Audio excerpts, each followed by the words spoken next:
Hello, welcome to SMR channel అండి. ఇవాళ బెండకాయ వేపుడు చూపిస్తున్నాను.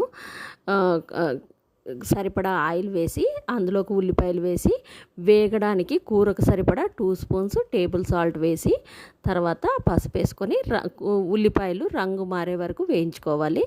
తర్వాత బెండకాయలు వేసి కూరకు సరిపడా సాల్ట్ వేసాను కాబట్టి ఇంకేం అక్కర్లేదు. బెండకాయలు సపరేట్ వేయించుకోవాల్సిన పని లేదు. ఉల్లిపాయలు దాంట్లోకి వేసి వేయించుకోవచ్చు. సాల్ట్ ఉంటుంది కాబట్టి బాగా వేగుతాయి. సన్న సెగకి బాగా వేయించుకోవాలి. మాటికి అప్పుడప్పుడు తట్ట తీసి కలుపుతూ ఉండాలండి. తట్ట ముచ్చుకోవాలి.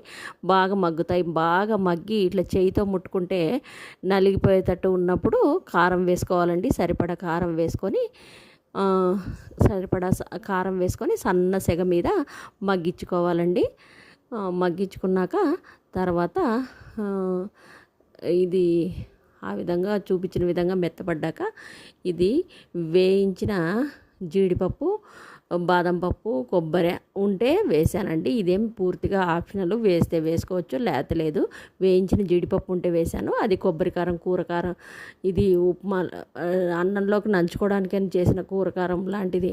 కొబ్బరి కారము, కొబ్బరి శనగిత్తనాలు పప్పులు వేసి వేసి పొడి కొట్టిండేది ఉప్మాలోకి దాంట్లోకి ఉండే పొడిని వేసానండి.